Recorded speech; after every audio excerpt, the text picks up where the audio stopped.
युद्धपरिश्रान्तं समरे चिन्तया स्थितं रावणं चाग्रतो दृष्ट्वा युद्धाय समुपस्थितं दैवतैश्च समागम्य द्रष्टुमभाग्यतोरणम् उपागम्य ब्रवीद्रामागस्त्यो भगवान् ऋषिः राम राम महाबाहो शृणु गुह्यं सनातनं येन सर्वान् नरीन् वत्सा समरे विजयिष्यसि आदित्यहृदयं पुण्यं सर्वशत्रुविनाशनं जयावहं जपे नित्यम् अक्षयं परमं शिवम् सर्वमङ्गलमाङ्गल्यं सर्वपापप्रणाशनं चिन्ताशोकप्रशमनमायुर्वर्धनमुत्तमम्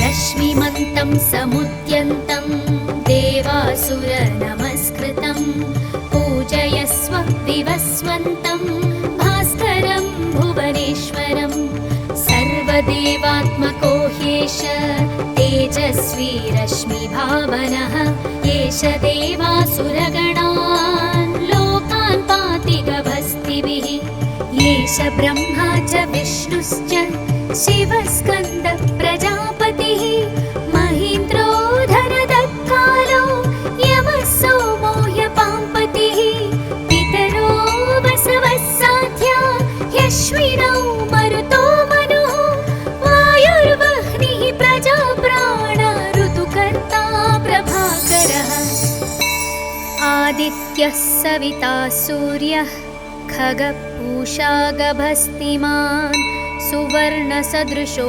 भानुर्हिरण्यरेता दिवाकरः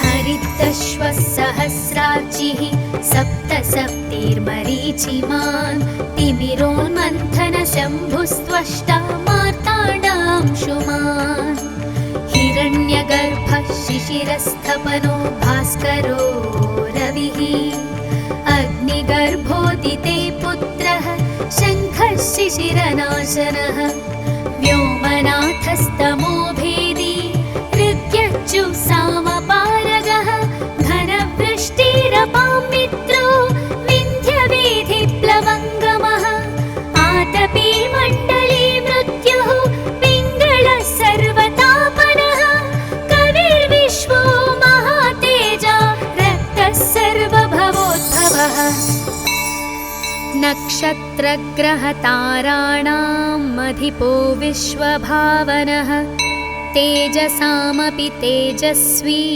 द्वादशात्मन्नमोऽस्तु ते नमः पूर्वाय गिरये पश्चिमायात्रये नमः ज्योतिर्गणानां पतये दीनाधिपतये नमः जयाय जयभद्राय हर्यश्वाय नमो नमः नमो नमः सहस्रांशो आदित्याय नमो नमः नमः उग्राय वीराय सारंगाय नमो नमः नमः पद्मप्रबोधाय मार्ताण्डाय नमो नमः ब्रह्मेशानाच्युतेशाय सूर्यादित्यवर्चसे भास्वते सर्वभक्षाय रौद्राय वपुषे नमः तमोघ्नाय हिमघ्नाय शत्रुघ्नायामितात्मने कृतघ्नघ्नाय देवाय ज्योतिषां पतये नमः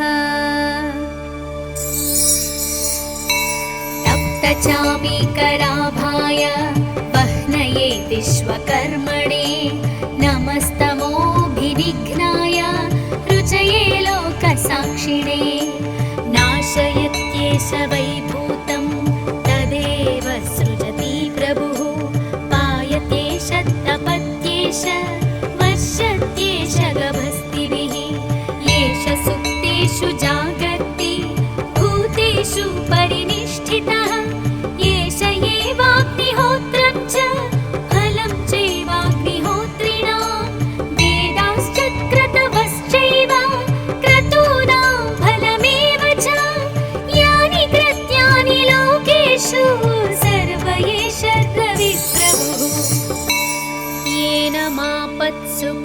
सुखेषु कान्तारेषु भयेषु च कीर्तियन् पुरुषः कश्चिन्नावसीदति राघव।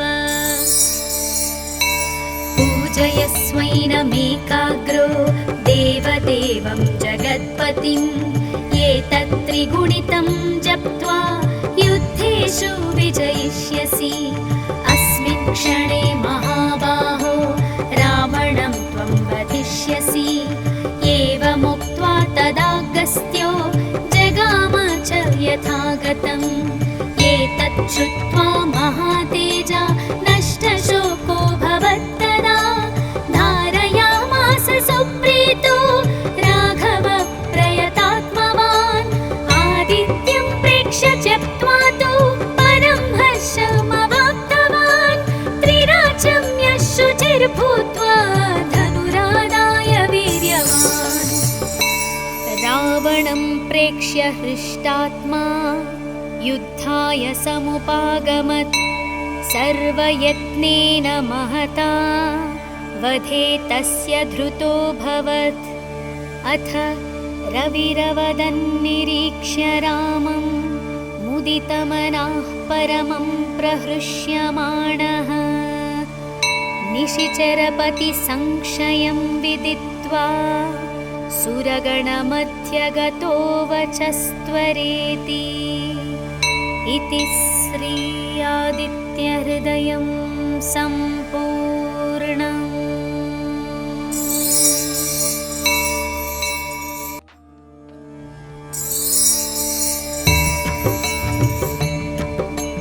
ततो युद्धपरिश्रान्तं समरे चिन्तया स्थितं रावणं चाग्रतो दृष्ट्वा युद्धाय समुपस्थितम्। दैवतैश्च समागम्य द्रष्टुमभाग्यतोरणम्। उपागम्य ब्रवीद्रामागस्त्यो भगवान् ऋषिः। राम राम महाबाहो शृणु गुह्यं सनातनं। येन सर्वान् नरीन् वत्सा समरे विजयिष्यसि। आदित्यहृदयं पुण्यं सर्वशत्रुविनाशनं। जयावहं जपे नित्यम् अक्षयं परमं शिवम्। सर्वमङ्गलमाङ्गल्यं सर्वपापप्रणाशनं। चिन्ताशोकप्रशमनमायुर्वर्धनमुत्तमम्। रश्मिमन्तं समुद्यन्तं देवासुरनमस्कृतं। पूजयस्व विवस्वन्तं भास्करं भुवनेश्वरं। सर्वदेवात्मको ह्येष तेजस्वी रश्मिभावनः। एष देवासुरगणान् लोकान् पाति गभस्तिभिः। एष ब्रह्मा च विष्णुश्च शिवस्कन्दः प्रजापतिः। महीन्द्रो धनदत्कालो यमः सोमो ह्यपाम्पतिः। पितरो वसवः साध्या ह्यश्विनौ मरुतो मनुः। वायुर्वह्निः प्रजाप्राण ऋतुकर्ता प्रभाकरः।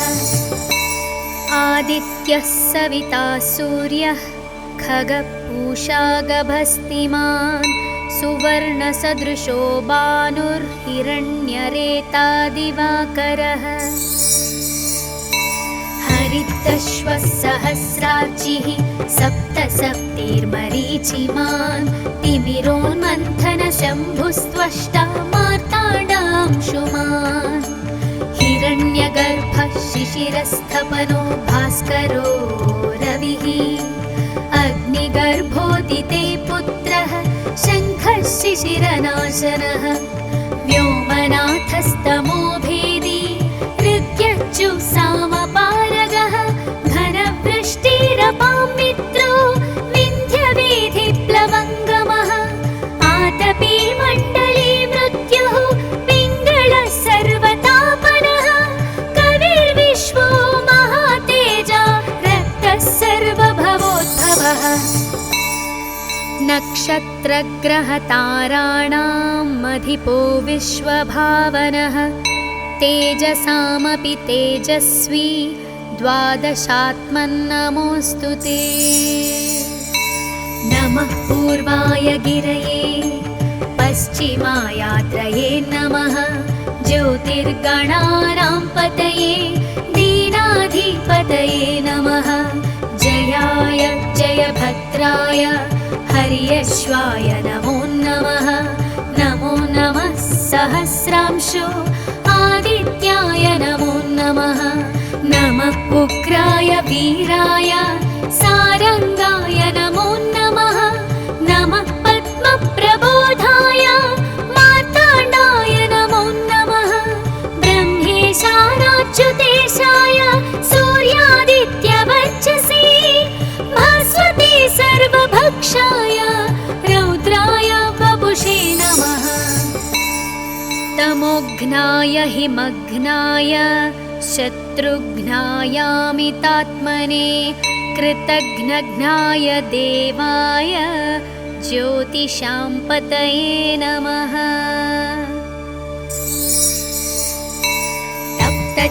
तप्तचामीकराभाय वह्नये विश्वकर्मणे नमस्तमोभिनिघ्नाय रुचये लोकसाक्षिणे। नाशयत्येष वैभूतं तदेव सृजति प्रभुः। पायत्येष तपत्येष वश्यत्येष गभस्तिभिः। येष सुप्तेषु जागर्ति भूतेषु परिनिष्ठितः। येष एवाग्निहोत्रं च फलं चैवाग्निहोत्रिणां। वेदाश्च क्रतवश्चैव क्रतूनां फलमेव च। यानि कृत्यानि लोकेषु सर्व एष रविप्रभुः। येन मापत्सु कृच्छ्रेषु कान्तारेषु भयेषु च कीर्तयन् पुरुषः कश्चिन्नावसीदति राघव। पूजयस्वैनमेकाग्रो देवदेवं जगत्पतिं। एतत्त्रिगुणितं जप्त्वा युद्धेषु विजयिष्यसि। अस्मिन् क्षणे महाबाहो रावणं त्वं वधिष्यसि। एवमुक्त्वा तदागस्त्यो जगाम च यथागतम्। एतत् श्रुत्वा महातेजा नष्टशोको भवत्तदा। धारयामास सुप्रीतो राघव प्रयतात्मवान्। आदित्यं प्रेक्ष्य त्यक्त्वा तु परं हर्षमवाप्तवान्। त्रिराचम्य शुचिर्भूत्वा धनुरादाय वीर्यवान्। रावणं प्रेक्ष्य हृष्टात्मा युद्धाय समुपागमत्। सर्वयत्नेन महता वधे तस्य धृतोऽभवत्। अथ रविरवदन्निरीक्ष्य रामं मुदितमनाः परमं प्रहृष्यमाणः। निशिचरपतिसंशयं विदित्वा सुरगणमध्यगतो वचस्त्वरेति। इति श्री आदित्यहृदयं सम्पूर्णम्।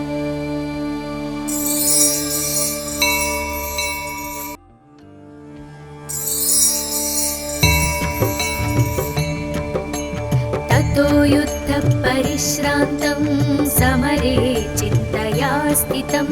रावणं चाग्रतो दृष्ट्वा युद्धाय समुपस्थितम्।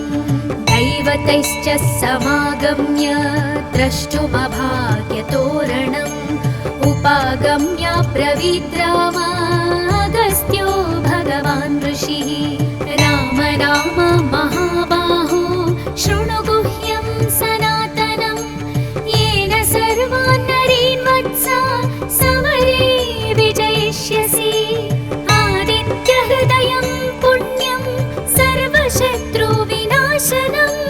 जयावहं जपे नित्यम् अक्षयं परमं शिवम्। सर्वमङ्गलमाङ्गल्यं सर्वपापप्रणाशनं चिन्ताशोकप्रशमनमायुर्वर्धनमुत्तमम्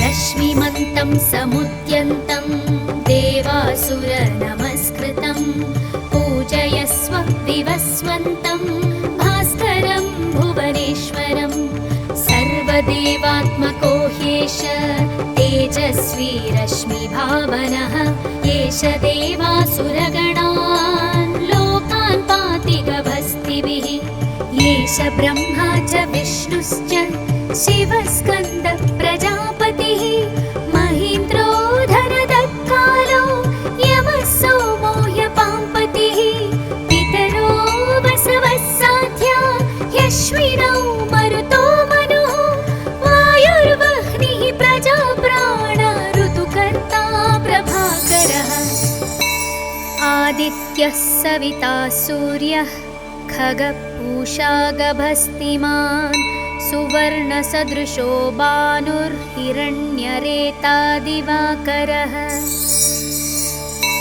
हरितश्वः सहस्रार्चिः सप्तसप्तिर्मरीचिमान् तिमिरोन्मन्थनशम्भुस्त्वष्टा मार्ताण्डांशुमान् हिरण्यगर्भः शिशिरस्थपनो भास्करो रविः अग्निगर्भोदिते पुत्रः शङ्खः शिशिरनाशनः व्योमनाथस्तमो भेदी ऋग्यच्युसामपारगः घनवृष्टिरपां मित्रो विन्ध्यवेधिप्लवङ्गमः आतपी मण्डली मृत्युः पिङ्गळः सर्वतापनः कविर्विश्वो महातेजा रक्तः सर्वभवोद्भवः नक्षत्रग्रहताराणाम् अधिपो विश्वभावनः तेजसामपि तेजस्वी द्वादशात्मन्नमोऽस्तु ते नमः पूर्वाय गिरये पश्चिमायात्रये नमः ज्योतिर्गणानां पतये दीनाधिपतये नमः जयाय जयभद्राय हर्यश्वाय नमो नमः नमो नमः सहस्रांशो आदित्याय नमो नमः नमः उग्राय वीराय सारंगाय नमो नमः नमः पद्मप्रबोधाय मार्ताण्डाय नमो नमः ब्रह्मेशानाच्युतेशाय सूर्यादित्यवर्चसे भास्वते सर्वभक्षाय रौद्राय वपुषे नमः तमोघ्नाय हिमघ्नाय शत्रुघ्नायामितात्मने कृतघ्नघ्नाय देवाय ज्योतिषां पतये नमः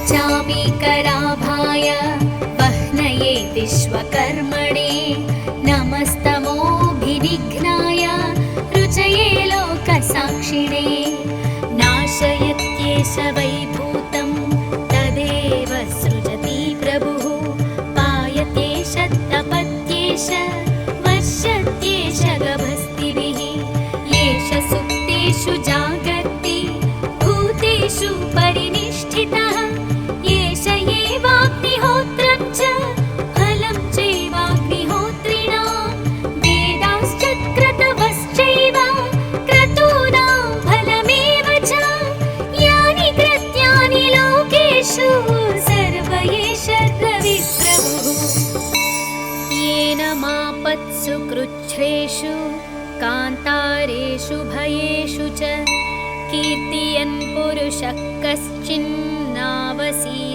राघव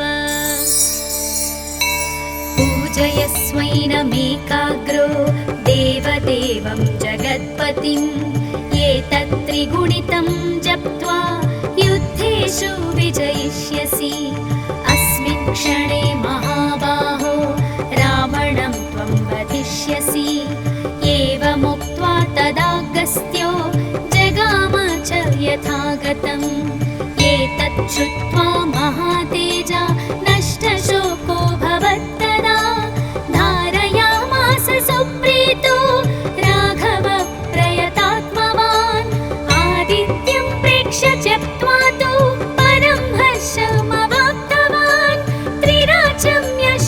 शक्तिर्भूत्वा धनुरादाय वीर्यवान्।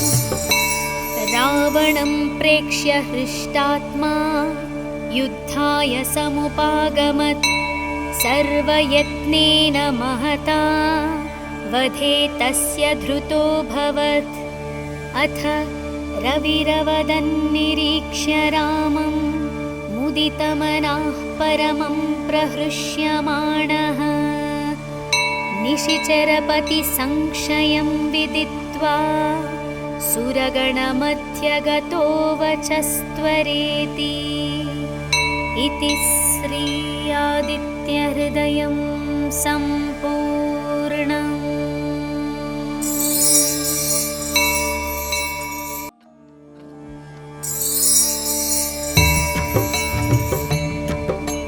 ततो युद्धपरिश्रान्तं समरे चिन्तया स्थितं रावणं चाग्रतो दृष्ट्वा युद्धाय समुपस्थितम्। दैवतैश्च समागम्य द्रष्टुमभाग्यतोरणम्।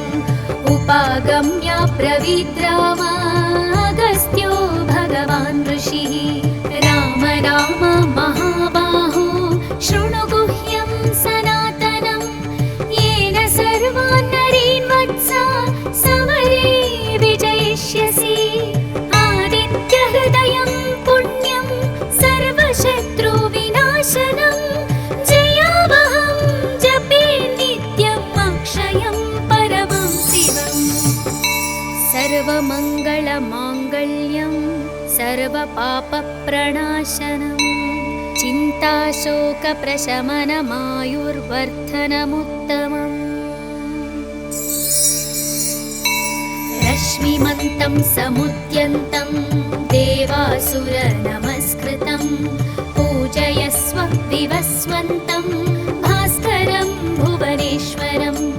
सर्वदेवात्मको ह्येष तेजस्वी रश्मिभावनः। एष देवासुरगणान् लोकान् पाति गभस्तिभिः। एष ब्रह्मा च विष्णुश्च शिवस्कन्दः प्रजापतिः। महीन्द्रो धनदत्कालो यमः सोमो ह्यपाम्पतिः। पितरो वसवः साध्या ह्यश्विनौ मरुतो मनुः।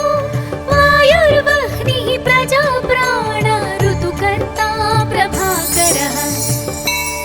आदित्यः सविता सूर्यः खगपूषा गभस्तिमान्। सुवर्णसदृशो भानुर्हिरण्यरेता दिवाकरः। हरितश्वः सहस्रार्चिः सप्तसप्तिर्मरीचिमान्। तिमिरोन्मन्थनशम्भुस्त्वष्टा मार्ताण्डांशुमान्। हिरण्यगर्भः शिशिरस्थपनो भास्करो रविः। अग्निगर्भोदिते पुत्रः शङ्खः शिशिरनाशनः। व्योमनाथस्तमो भेदी ऋग्यज्जुःसामपारगः। घनवृष्टिरपां मित्रो विन्ध्यवेधिप्लवङ्गमः।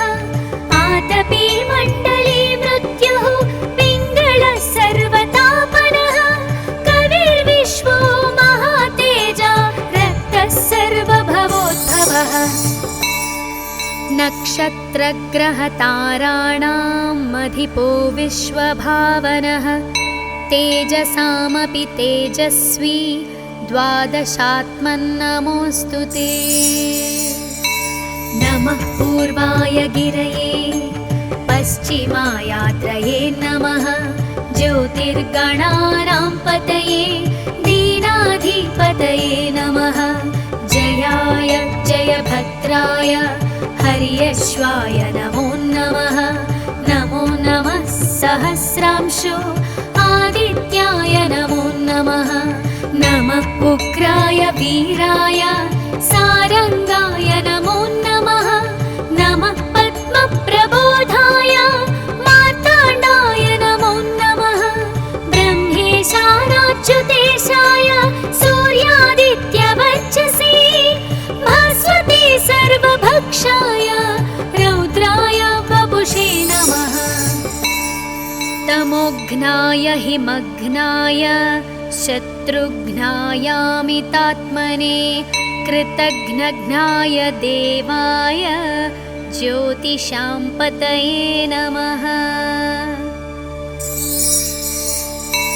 तप्तचामीकराभाय वह्नये विश्वकर्मणे नमस्तमोभिनिघ्नाय रुचये लोकसाक्षिणे नाशयत्येष वैभूतं तदेव सृजति प्रभुः पायत्येष तपत्येष वर्षत्येष गभस्तिभिः येष सुप्तेषु जागर्ति भूतेषु परिनिष्ठितः येष एवाग्निहोत्रं च फलं चैवाग्निहोत्रिणां वेदाश्च क्रतवश्चैव क्रतूनां फलमेव च यानि कृत्यानि लोकेषु सर्व एष रविप्रभुः। येन मापत्सु कृच्छ्रेषु कान्तारेषु भयेषु च कीर्तयन् पुरुषः कश्चिन्नावसीदति राघव।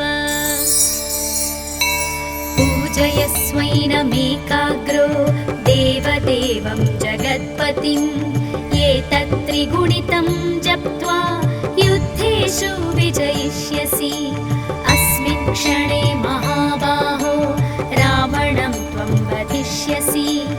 एवमुक्त्वा तदागस्त्यो जगाम च यथागतम् एतत् श्रुत्वा महातेजा नष्टशोको भवत्तदा धारयामास सुप्रीतो राघव प्रयतात्मवान् आदित्यं प्रेक्ष्य त्यक्त्वा तु परं हर्षमवाप्तवान् त्रिराचम्य शुचिर्भूत्वा धनुरादाय वीर्यवान् रावणं प्रेक्ष्य हृष्टात्मा युद्धाय समुपागमत् सर्वयत्नेन महता वधे तस्य धृतोऽभवत्। अथ रविरवदन्निरीक्ष्य रामं मुदितमनाः परमं प्रहृष्यमाणः निशिचरपतिसंशयं विदित्वा सुरगणमध्यगतो वचस्त्वरेति। इति श्री आदित्यहृदयं सम्पूर्णम्।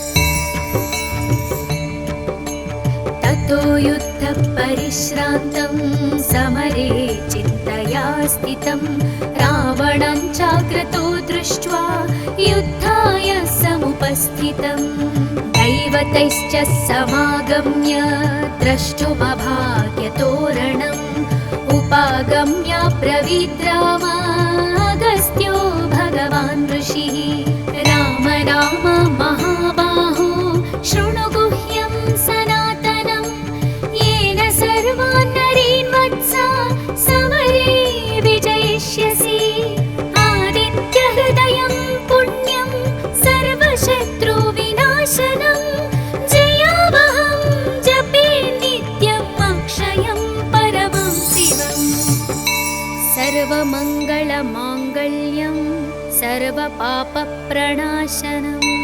चिन्ताशोकप्रशमनमायुर्वर्धनमुत्तमम् रश्मिमन्तं समुद्यन्तं देवासुरनमस्कृतं पूजयस्व विवस्वन्तं भास्करं भुवनेश्वरं सर्वदेवात्मको ह्येष तेजस्वी रश्मिभावनः एष देवासुरगणान् लोकान् पाति गभस्तिभिः एष ब्रह्मा च विष्णुश्च शिवस्कन्द प्रजापतिः महीन्द्रो धनदत्कालो यमः सोमो ह्यपाम्पतिः पितरो वसवः साध्या ह्यश्विनौ मरुतो मनुः वायुर्वह्निः प्रजाप्राण ऋतुकर्ता प्रभाकरः आदित्य आदित्यः सविता सूर्यः खगपूषा गभस्तिमान् सुवर्णसदृशो भानुर्हिरण्यरेता दिवाकरः हरितश्वः सहस्रार्चिः सप्तसप्तिर्मरीचिमान् तिमिरोन्मन्थनशम्भुस्त्वष्टा मार्ताण्डांशुमान् हिरण्यगर्भः शिशिरस्थपनो भास्करो रविः अग्निगर्भोदिते पुत्रः शङ्खः शिशिरनाशनः व्योमनाथस्तमो भेदी ऋग्यज्जुः सामपारगः घनवृष्टिरपां मित्रो विन्ध्यवेधिप्लवङ्गमः आतपी मण्डली मृत्युः पिङ्गळः सर्वतापनः कविर्विश्वो महातेजा रक्तः सर्वभवोद्भवः नक्षत्रग्रहताराणाम् अधिपो विश्वभावनः तेजसामपि तेजस्वी द्वादशात्मन्नमोऽस्तु ते नमः पूर्वाय गिरये पश्चिमायात्रये नमः ज्योतिर्गणानां पतये दीनाधिपतये नमः जयाय जयभद्राय हर्यश्वाय नमो नमः नमो नमः सहस्रांशो आदित्याय नमो नमः नमः उग्राय वीराय सारंगाय नमो नमः नमः पद्मप्रबोधाय मार्ताण्डाय नमो नमः ब्रह्मेशानाच्युतेशाय सूर्यादित्यवर्चसे भास्वते सर्वभक्षाय रौद्राय वपुषे नमः तमोघ्नाय हिमघ्नाय शत्रुघ्नायामितात्मने कृतघ्नघ्नाय देवाय ज्योतिषां पतये नमः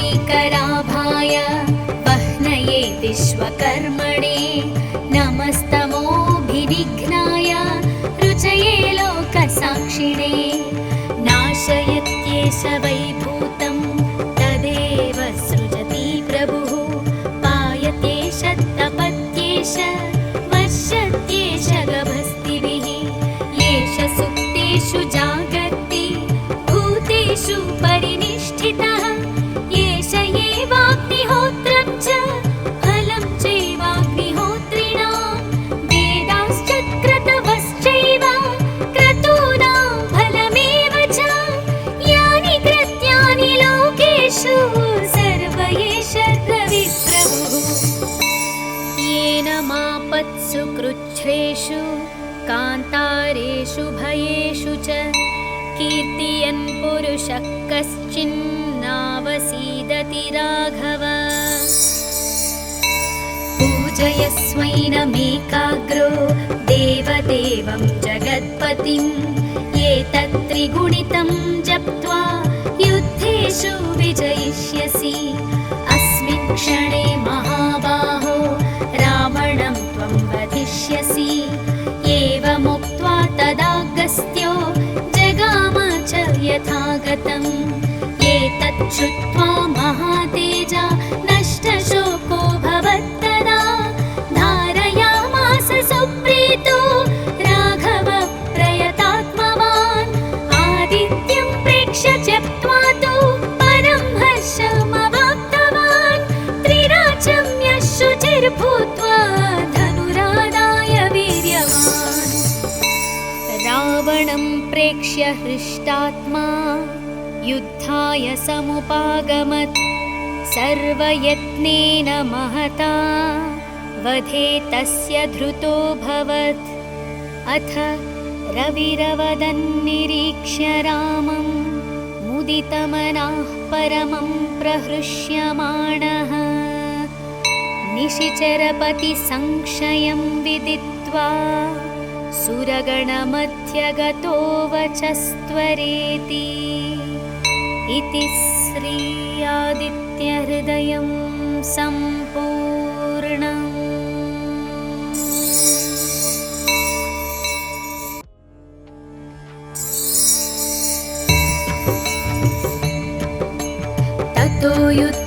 परिश्रान्तं समरे चिन्तया स्थितं रावणं चाग्रतो दृष्ट्वा युद्धाय समुपस्थितं दैवतैश्च समागम्य द्रष्टुमभाग्यतोरणम् उपागम्य ब्रवीद्रामागस्त्यो भगवान् ऋषिः राम राम महाबाहो शृणु गुह्यं सनातनं येन सर्वान् नरीन् वत्सा समरे विजयिष्यसि आदित्यहृदयं पुण्यं सर्वशत्रुविनाशनं जयावहं जपे नित्यम् अक्षयं परमं शिवम् सर्वमङ्गलमाङ्गल्यं सर्वपापप्रणाशनं चिन्ताशोकप्रशमनमायुर्वर्धनमुत्तमम्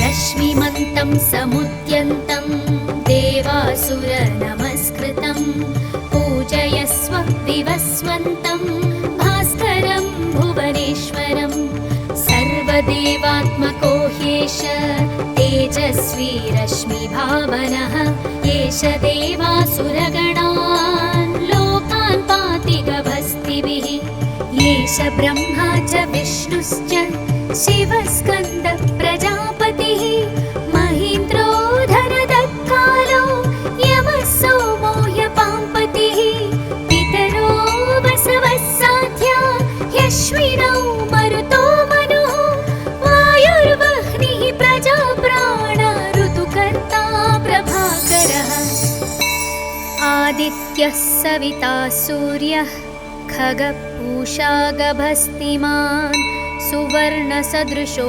भानुर्हिरण्यरेता दिवाकरः हरितश्वः सहस्रार्चिः सप्तसप्तिर्मरीचिमान् तिमिरोन्मन्थनशम्भुस्त्वष्टा मार्ताण्डांशुमान् हिरण्यगर्भः शिशिरस्थपनो भास्करो रविः अग्निगर्भोदिते पुत्रः शङ्खः शिशिरनाशनः व्योमनाथस्तमो भेदी ऋग्यज्जुःसामपारगः घनवृष्टिरपां मित्रो विन्ध्यवेधिप्लवङ्गमः आतपी मण्डली मृत्युः पिङ्गळः सर्वतापनः कविर्विश्वो महातेजा रक्तः सर्वभवोद्भवः नक्षत्रग्रहताराणाम् अधिपो विश्वभावनः तेजसामपि तेजस्वी द्वादशात्मन्नमोऽस्तु ते नमः पूर्वाय गिरये पश्चिमायात्रये नमः ज्योतिर्गणानां पतये दीनाधिपतये नमः जयाय जयभद्राय हर्यश्वाय नमो नमः नमो नमः सहस्रांशो आदित्याय नमो नमः नमः उग्राय वीराय सारंगाय नमो नमः नमः पद्मप्रबोधाय मार्ताण्डाय नमो नमः ब्रह्मेशानाच्युतेशाय सूर्यादित्यवर्चसे भास्वते सर्वभक्षाय रौद्राय वपुषे नमः तमोघ्नाय हिमघ्नाय शत्रुघ्नायामितात्मने कृतघ्नघ्नाय देवाय ज्योतिषां पतये नमः तप्तचामीकराभाय वह्नये विश्वकर्मणे नमस्तमोभिनिघ्नाय रुचये लोकसाक्षिणे नाशयत्येष वैभूतं तदेव सृजति प्रभुः पायत्येष तपत्येष वर्षत्येष गभस्तिभिः येष सुप्तेषु जागर्ति भूतेषु परिनिष्ठितः येष एवाग्निहोत्रं च फलं चैवाग्निहोत्रिणां वेदाश्च क्रतवश्चैव